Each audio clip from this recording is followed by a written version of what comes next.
This is the Louie T Network.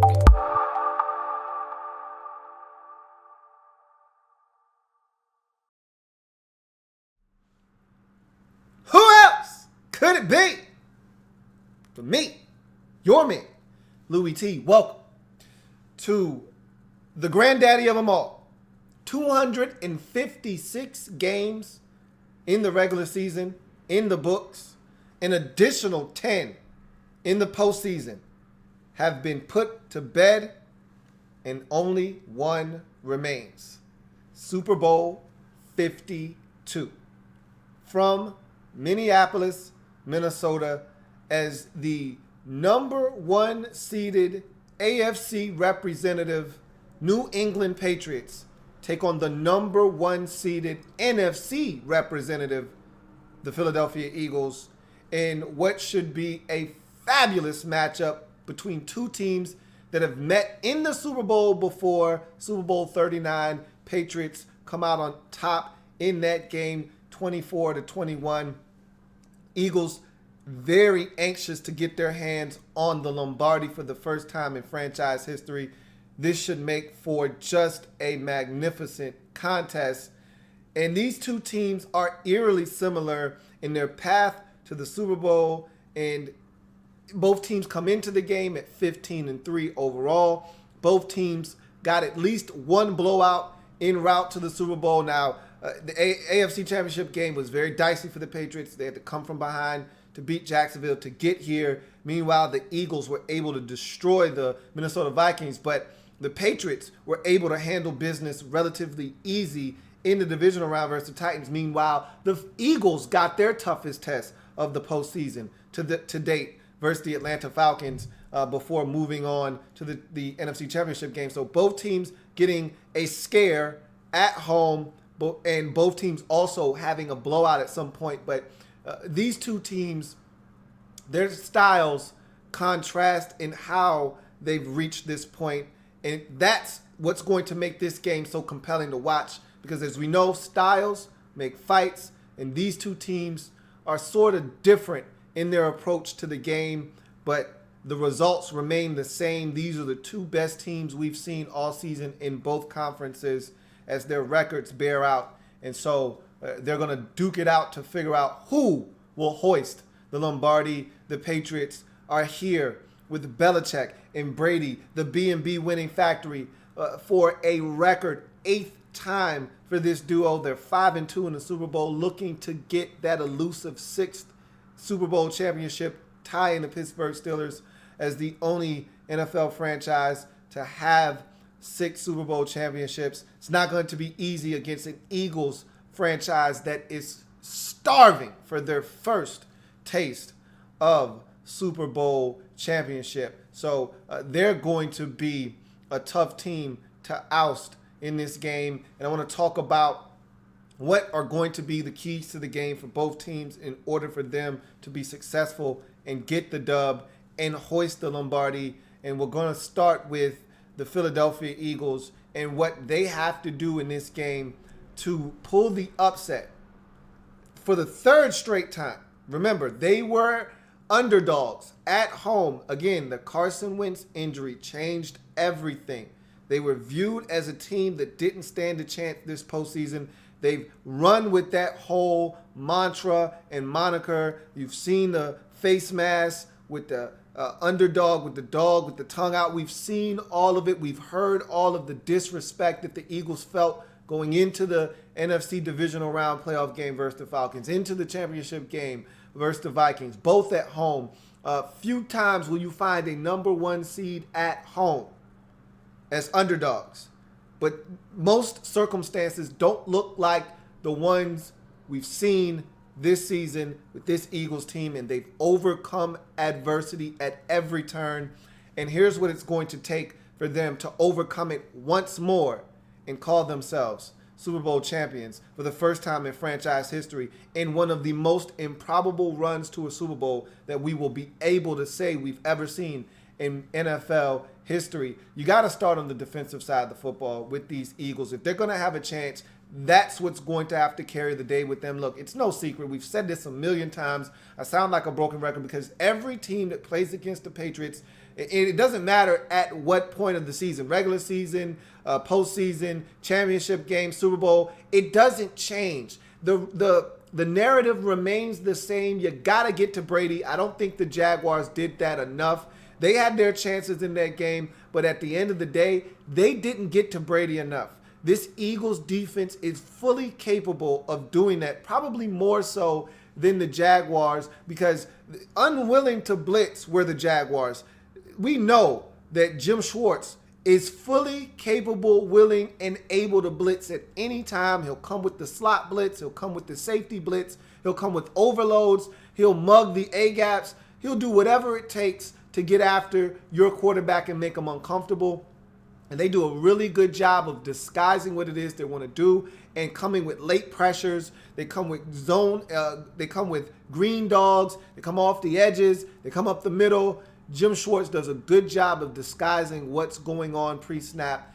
And sometimes he'll tell you, we're coming. And in a game like this against a quarterback like Brady, that's not a good idea. But again, pressure busts pipes. And the Eagles have never been afraid to come with pressure, going all the way back to the Jim Johnson days. And so this is a team that I fully expect to be able to apply the type of pressure that it's going to take.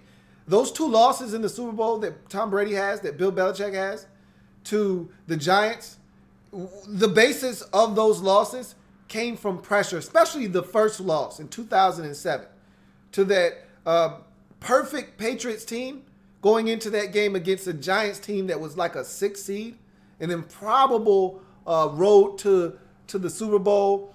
And they held the Patriots down in that game with defense, with pressure, consistent pressure, hitting Brady, knocking him off the spot, making him uncomfortable. And that allowed them to hang in that game and ultimately steal it at the end. In 2011, same thing. They got after Brady, they harassed him, and they were able to come out victorious with a couple of big plays, none bigger than, of course, the helmet catch by David Tyree. But again, in the losses in the postseason, when you think about the Denver Broncos loss a couple of years ago, when the Broncos were able to go all the way and send Peyton Manning out on the white horse, that was another defensive gem offered up versus Brady and his bunch, where they got after Brady. They were able to play coverage. And really, the key to getting to Tom Brady isn't how many you come with or when you do it. It's how you do it, okay? You would prefer to come with 4, and that's what Jacksonville tried to do, but they weren't able to hit home with 4. Brady and company did a really good job, and I thought they set the tone in that game by checking it down. Brady got rid of the football very quickly early in that ball game. And what it did was it put that Jacksonville Jaguars pass rush on its heels, didn't allow them to come after Brady as quickly as they would have wanted to. And as the game wore on, they got more and more tired. And then Brady had more and more time, including a huge third and I think it was an 18 that they were able to convert in that game that allowed them to keep a drive alive down 10 late in the fourth quarter. So you've got to get pressure on Brady, preferably with 4. The Eagles boast one of the most aggressive and talented front fours in all of football. They're interchangeable pieces, whether it's Chris Long or it's their rookie Derek Barnett coming off the edge, whether it's Vinny Curry, or you've got 2 of the best defensive tackle combinations in all of football, and Timmy Jernigan, and of course Fletcher Cox, who is just a man beast and has been an outstanding force for them this season and throughout the postseason. They're going to need those guys to step up. We were looking for big things out of Calais Campbell in the AFC Championship game. We got nothing out of him. You're going to need your best player, Fletcher Cox, to play like your best player if you want to harass Brady and get him off of his spot. Brady does a great job of buying time within the pocket, sliding and creating just enough time to get rid of the football. If you're going to get to Brady, the best way to do so is interior pressure. If guys are coming off the edge, Brady has no problem stepping up, avoiding the rush, and making the throw. But the interior pressure is what affects most quarterbacks the most in this league, and Tom Brady is no different. Interior pressure is probably going to be the key to the game because, again, I've said this all postseason. Even though they've played well, I've said this all postseason long. I do not trust the Philadelphia Eagles secondary. I just don't. I do not think that Darby and the guy that had the interception, Robinson, and Jalen Mills, I don't think that these guys can hold up against Brady and his group. I just don't. And I didn't think they could hold up against Minnesota's group. Well, they did, but a lot of that had to do with the pressure up front on Case Keenum by that Eagles front and the blitzes that they were able to perform to get Case Keenum uncomfortable in running for his life. He was under siege. That's what has to happen in this game. The Patriots, I'd be lying to you if I sat here and said, got to stop the Patriots rushing attack. Look, they'll run it, but that's not who they are. They want to throw the football. Brady is going to throw it probably 40 times in this game if need be. Again, if they're having success on the ground, they're not afraid, they're not bashful to turn around and hand it off to Dion Lewis or Rex Burkhead or whomever. But the Eagles are one of the better rush defenses in all of football. I don't expect the Patriots to even waste their time trying to run it that often. You'll get a couple of token runs early, but for the most part, we've seen them against teams that they know do a great job at stopping the run.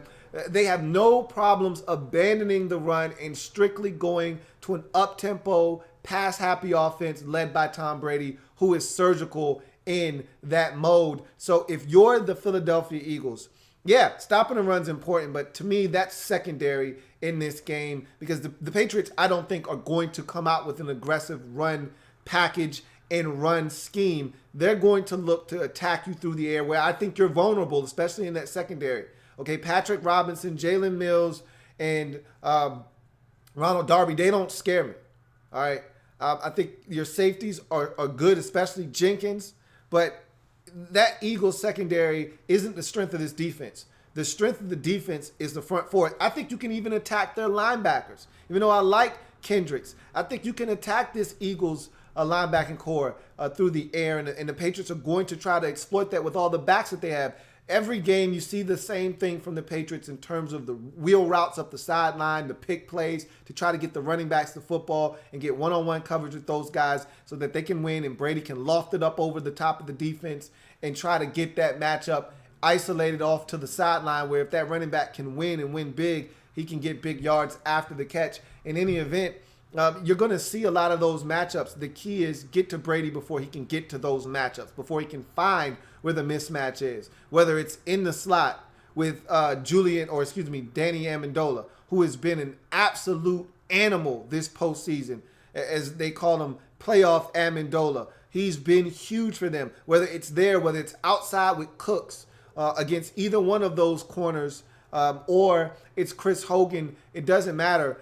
Those are big matchups that I think they have the advantage. And of course, Gronk is probably going to have an advantageous matchup against your linebackers just off of sheer size. So again, you don't want to allow Brady to go through his progressions and find the right guy. Don't be like Jacksonville and allow this man the time to build a house and execute and go through multiple reads and slice and dice your defense. You got to get to Brady. That's the key to the game for me defensively for this Eagles team. And again, as well as they've been on offense, as good as Nicholas Foles has been, as nice of a story as that is, as high as the completion percentage is, as many points as they've scored, or at least they scored last week, the offense isn't going to be the difference in this game for the Eagles, in my estimation. It's going to be this Eagles defense. If you're going to win this game versus Tom Brady and the New England Patriots, you're going to have to get stops. It'd be nice to get turnovers. But even if you don't get turnovers, even if you're not successful in forcing the Patriots to turn it over, you've got to get to Brady and get them off the field on third downs. It is imperative that you get to Tom Brady early and often. If he gets into a rhythm, you're in for a long day. But as we saw in Super Bowl 51 just a season ago, he was torn to shreds in the first half of that game. And for 2.5 quarters, he was getting his ass whooped by that Falcons front. He even threw a pick 6 in the first half of that game. The game looked like it was done. They were being thoroughly dominated.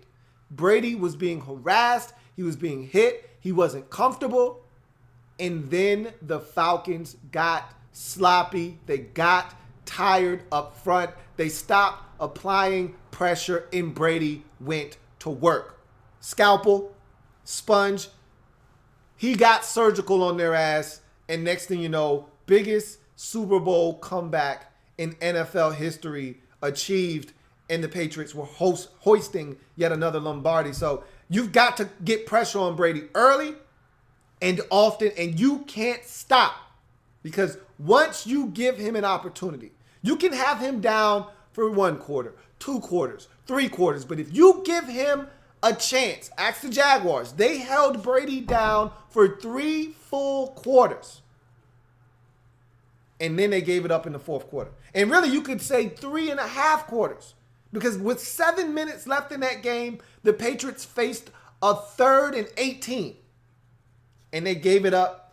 And what ensued afterwards was another one of those Brady destructions, as he brought his team down the field not once but twice on 2 touchdown drives to defeat the Jacksonville Jaguars. You don't want to suffer the same fate. To me, the key is up front. Individual matchups must be won. The Eagles do a great job of twisting and stunting their line. You've got to get Fletcher Cox some one-on-one matchups. I love how the Eagles move him around. Once he'll line up as a 3-tech. Then you'll see him outside lined up as a defensive end. They move him around. They get him matchups. They run twists and stunts. They love that TE game. They're going to have to do a lot of those things to confuse that Patriots front that's young and has been moving around parts all over the place. You want to try to mess with those guys, have people flashing in and outs, sending extra pressure off the edges while having guys moving around to really create a pocket that is uncomfortable and messy for Tom Brady. You don't want it to be clean around his feet, because when he's got a chance to step into his throws, he's damn near unbeatable. And so this is going to be, to me, the Eagles' biggest task in this game from a defensive standpoint, getting to Tom Brady, because I don't like the matchups. I'm not going to lie to you. I don't like Gronk one-on-one with anybody on your football team. I don't like Brandon Cooks on the outside against your corners. I think he can win those matchups. I don't like your slot game against Danny Amendola. I don't like these individual matchups. I don't want to see James White or Dion Lewis one-on-one with your linebacker out in space. I don't want to see those matchups. Neither do you. Get to Tom Brady. Barnett, Curry, Cox, Jernigan, Long. You've got to get to Tom Brady with your front 4. If you got to send pressure, do it. Do it wisely, but do it. Don't be like Jacksonville and sit back and allow Brady to carve you up. If pressure is necessary, do what you must. Just do it. Discretionary. Have discretion when you do it. But you've got to get to Brady one way or another. From an offensive standpoint, that RPO has been a revelation for this Eagles football team. They've run the RPO to perfection this postseason with Nicholas Foles, who ran a similar offense at Arizona, is very comfortable, did the same thing under Chip Kelly. He knows how to run the show. And what they've done these past 2 games, or whether it's controlling the pace in the second half versus the Falcons en route to that come-from-behind victory, or just destroying the Minnesota Vikings and that vaunted defense to the tune of, 38 points or so.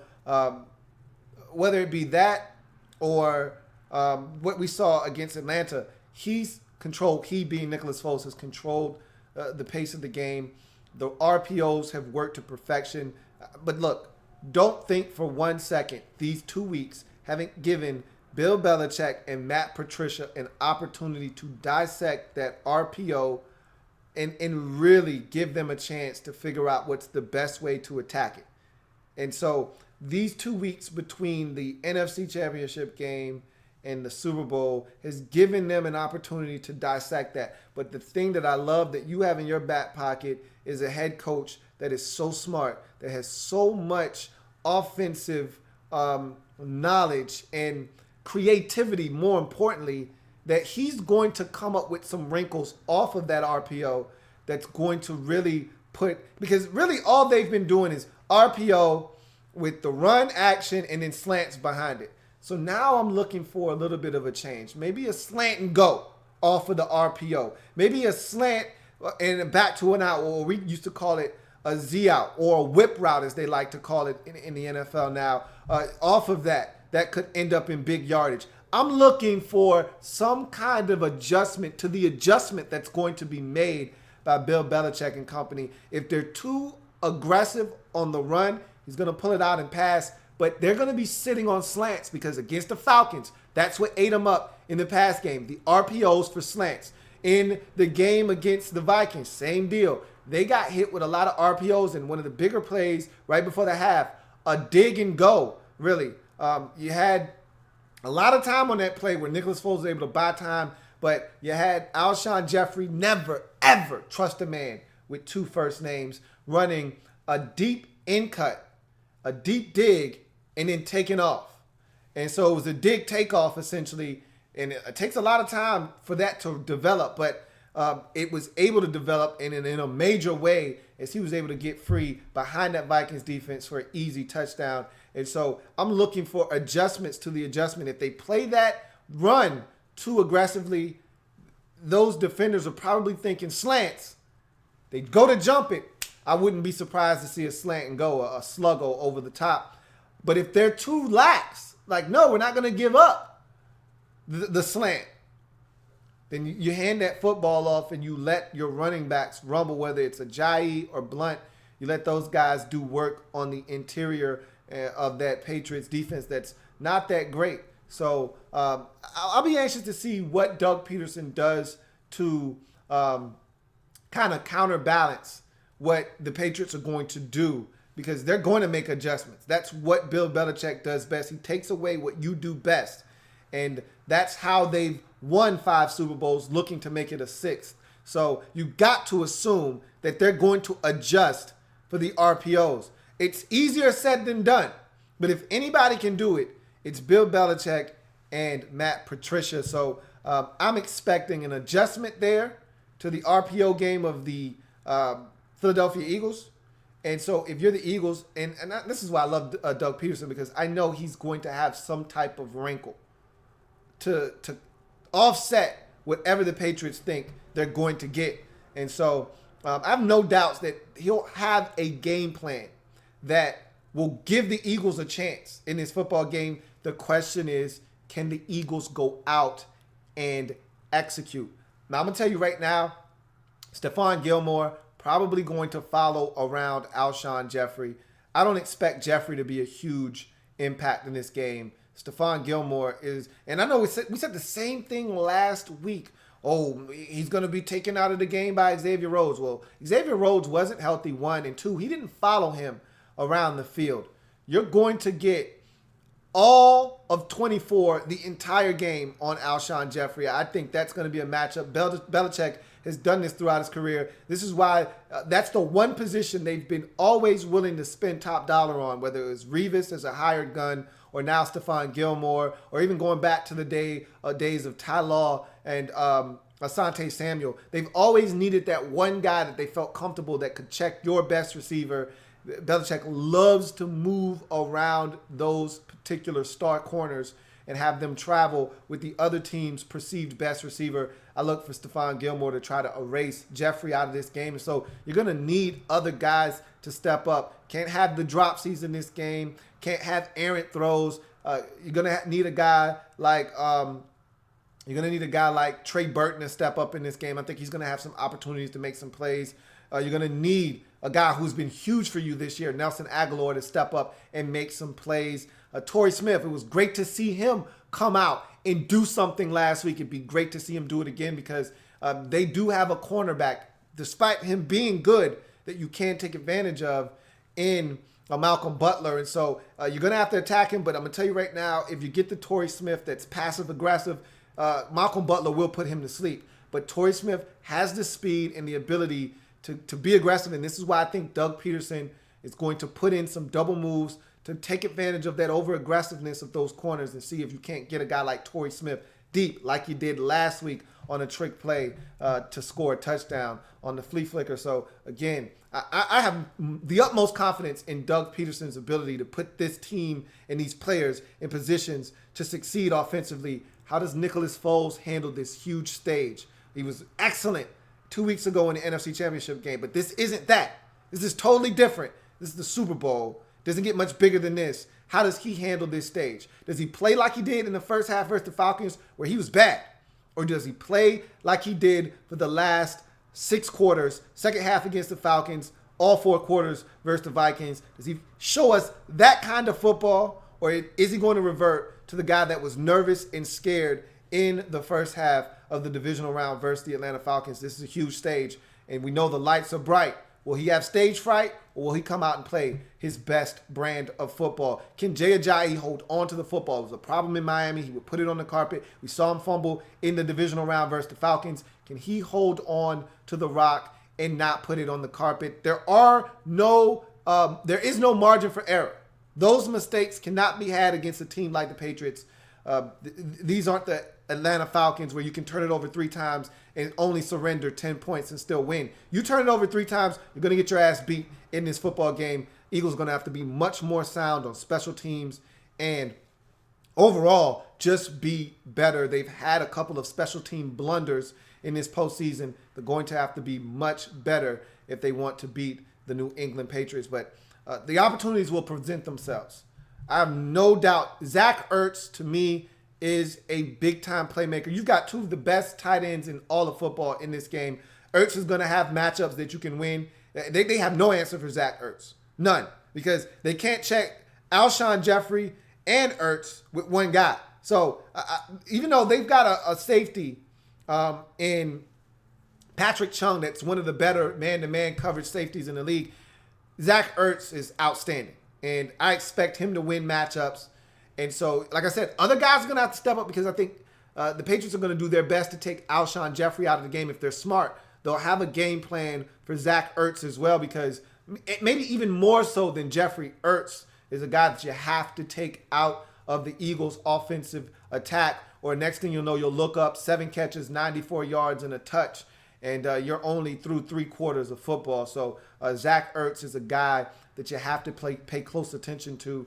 And if you're the Eagles, you've got to make sure that you have a part of your playbook and your game plan just specifically for getting Zach Ertz the football. Staying in third and manageable, also going to be your best friend. But above all else, got to stay mistake-free.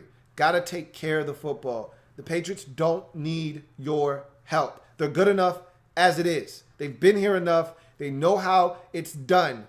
You can't help them with mistakes. Penalties, turnovers, none of that. Drop passes, missed opportunities. If you got a guy like Torrey Smith running open with 2 steps behind the defense, you can't miss. Got to hit those.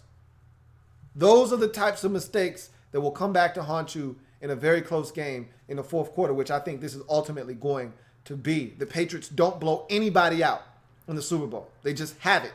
In all 7 of their Super Bowl contests, they've come down to the wire and have been a touchdown or less in every single one of them, most of them being within 3 points or less.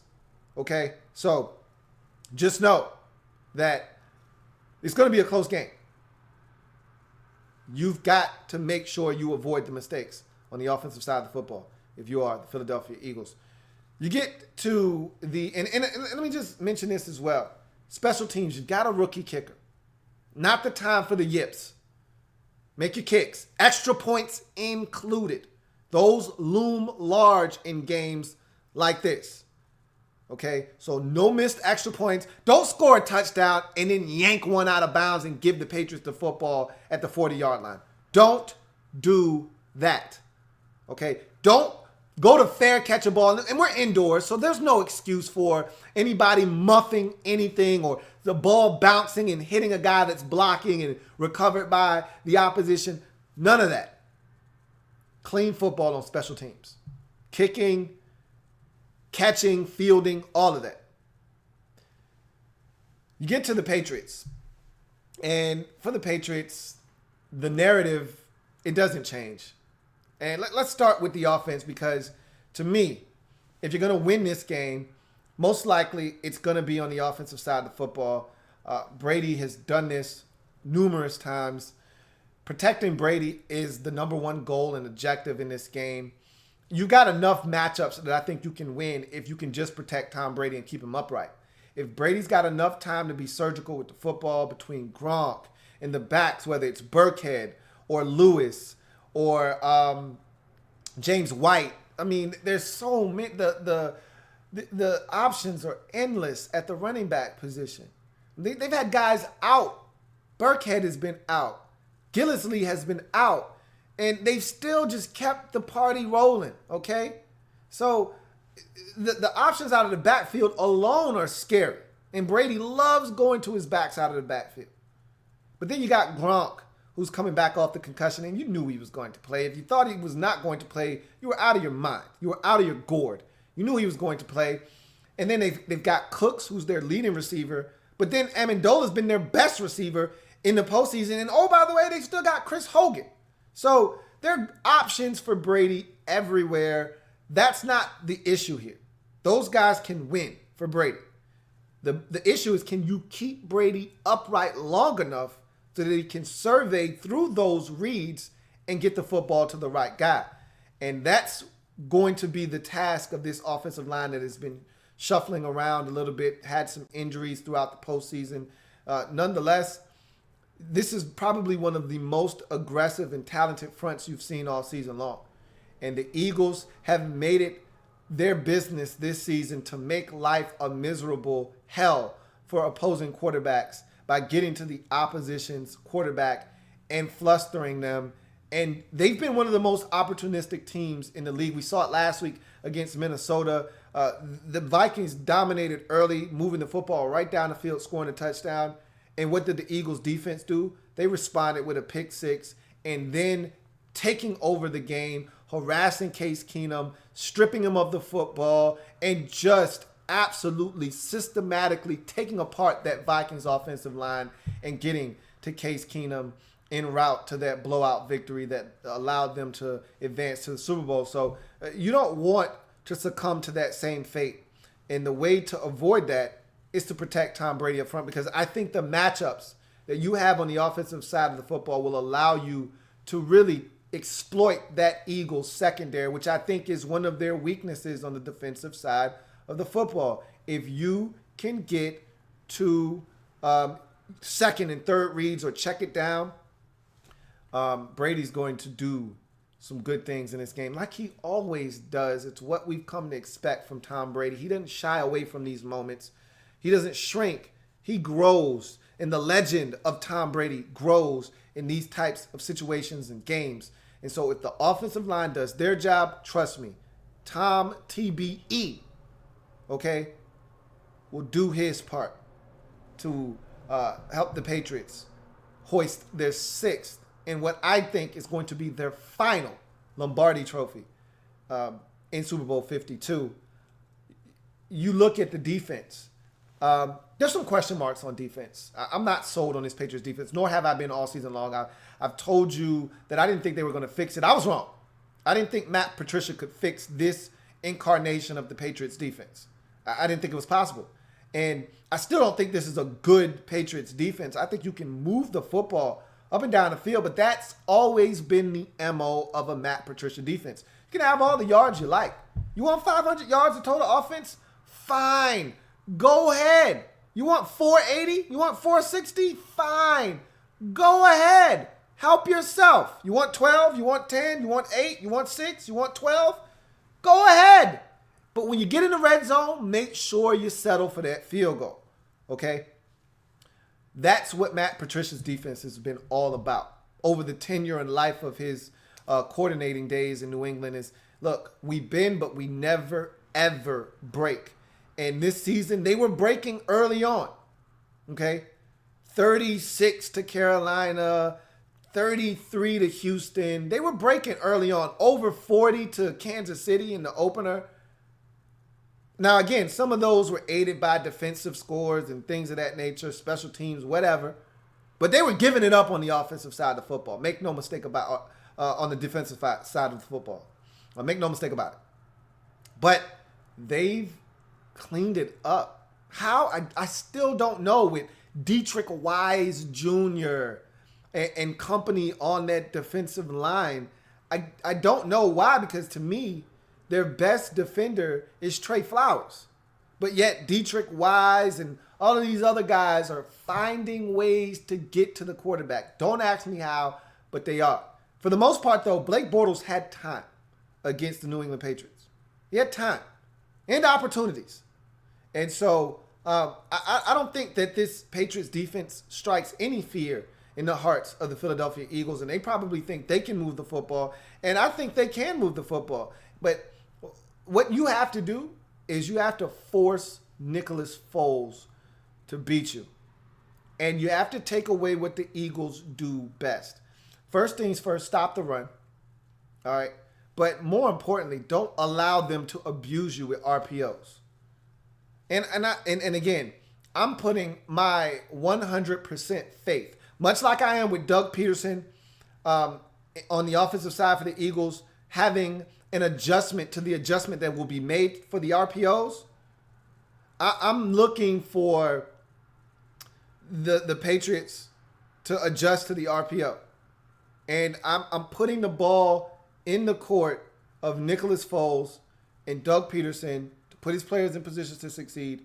But I'm assuming Belichick and Patricia are going to have an answer to the RPOs. I'm assuming that they'll have a game plan for taking that away. And it's up to the Patriots to then make the adjustment, because I assume that the Eagles are prepared for an adjustment to come. And I'm assuming that the Patriots will then have to make another adjustment, which over the years we've seen them do with a ton of success.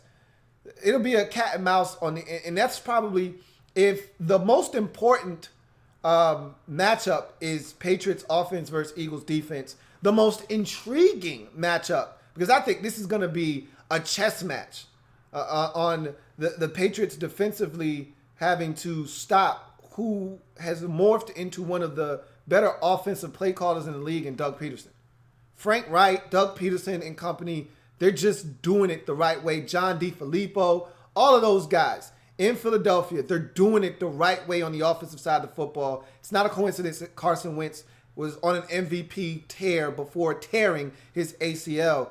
And it's not a coincidence that they dumbed down the offense, simplified it, and made Nicholas Foles comfortable to the point where he's shredding one of the best defenses in the league in the Minnesota Vikings. It's not a coincidence.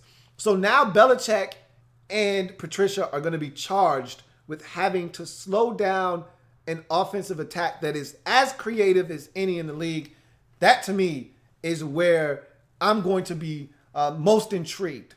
I think the game will be won or lost on the defensive side of the football by the Eagles. If they can't slow down Tom Brady, get to Tom Brady, i.e. hit him, harass him, force him to make errant throws and bad decisions and take sacks and be scared, they're going to lose the football game probably on that side of the football. But if they can lighten the load on that defense by moving the football and scoring on this Patriots defense and not settling for field goals, but score on this Patriots defense early and often and apply pressure like Jacksonville did, like Tennessee did early before that game fell apart at the seams. They're going to give their defense a little bit of breathing room and leeway to give some points up to Brady and still be in the game and late have a chance to make a play that could be the difference maker in this ballgame. And so that's what you're looking for from this Patriots defense, is to not allow the Eagles to have that freedom to maybe give up a couple points, couple touchdowns, couple scores to Brady and the company on offense, by allowing this Eagles offense to move the football and score touchdowns. If they settle for field goals, you'll take it. But if they're getting in the end zone, no big plays. They've lived off of big plays this season, whether it's Wentz or now Foles. Last week, how many big plays did we see last week? Chunk plays. Whether it's the big completion to Ertz down the sidelines on a beautifully run out and up right before the half to lead to a field goal, or the deep ball to Torrey Smith on the flea flicker, or the digging up, the takeoff, okay, the dig and takeoff on the touchdown to Alshon Jeffrey. Never, ever trust a man with 2 first names right before halftime as well. A ton of chunk plays in that football game.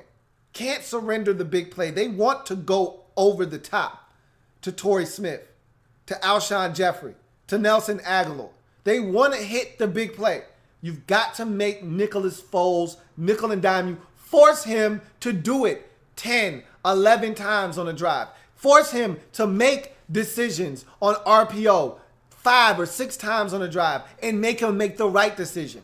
You've got to force Nicholas Foles to beat you, and if he does, you tip your cap to him. You've got to force their rookie kicker to feel the pressure by having to make kicks. This is going to be a good one, man. I can't wait. I think we got it right. There were so many matchups that could have contaminated this Super Bowl. Some of which might have been fun to watch. But at the end of the day, I think we got it right again. Last year, we knew we got it right. The 2 best teams in football squared off in the Super Bowl last year. We did it again in Super Bowl 52. Both 1 seeds, much like last year, get to the Super Bowl.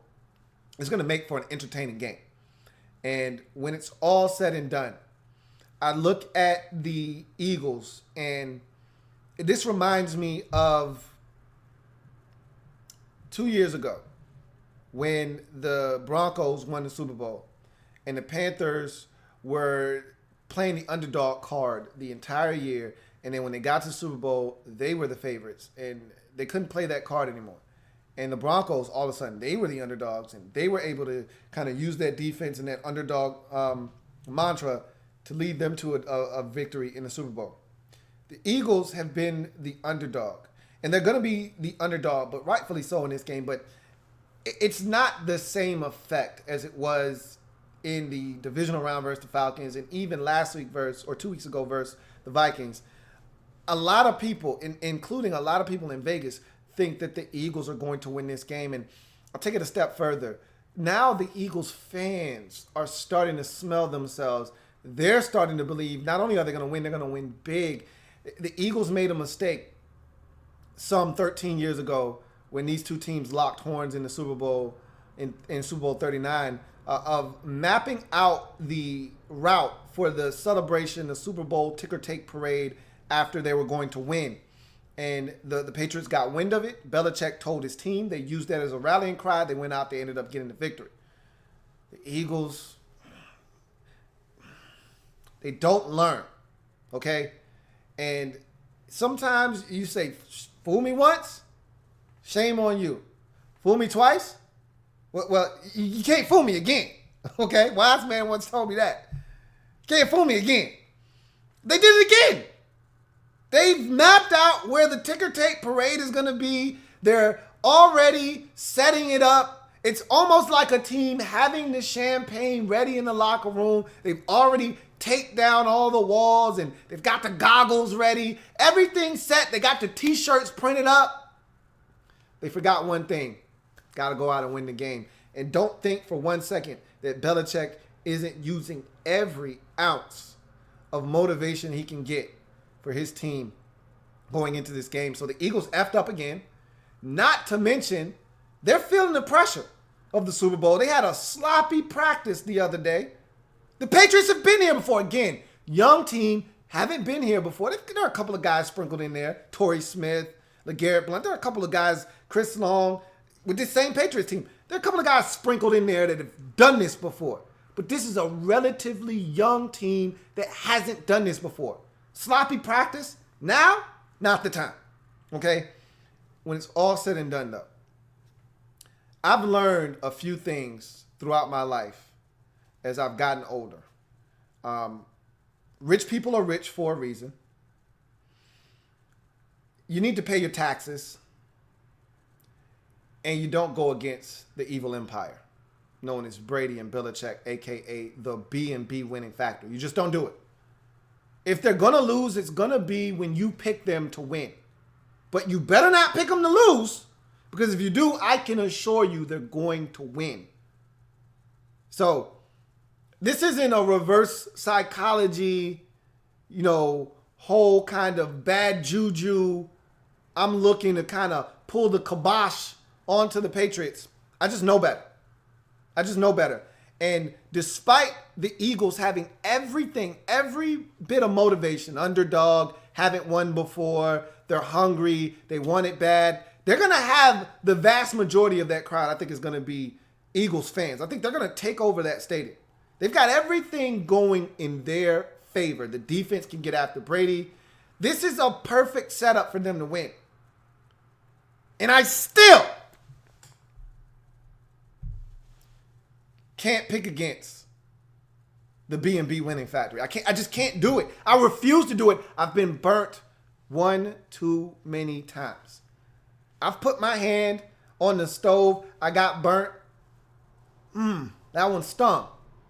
That second time, when I saw that eye on, I didn't touch it. I'm not getting burnt again. And so, this is it for the Patriots, though. This is it. Your last Super Bowl chip. This is it. This is your last chance to win a chip. Because I'm not buying into all of the nonsense that Belichick is leaving after the season and the whole rift between Belichick and Brady and Kraft. I'm not buying into all of that. There's some truth to it, but it's not enough to break up what has been the best, biggest, and greatest dynasty we've ever seen in sports. It's not enough to break that up. But what is going to stop this dynasty from winning another chip is Brady's over 40.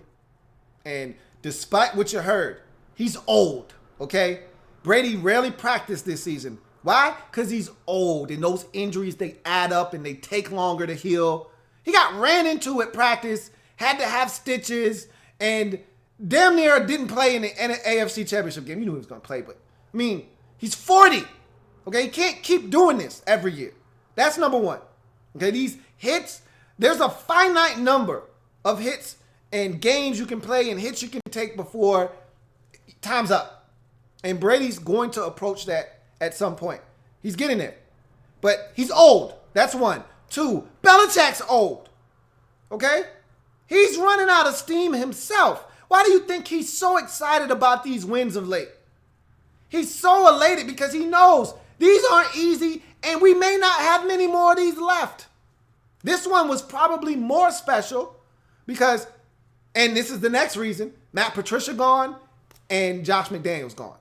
The whole team is being broken up. This feels 98 bullish right here. And I was a Bulls fan growing up. This feels like the last one. Remember they got that sixth and final chip? And you knew Scotty was gone, M was gone, Phil was gone, and everything, nothing was going to be the same. It feels like 6, and that's it. This guy's going that way. Josh McDaniels going to the Colts. This guy's going that way. Okay? Matt Patricia to the Lions. Brady's getting older. Belichick's getting older. This is it.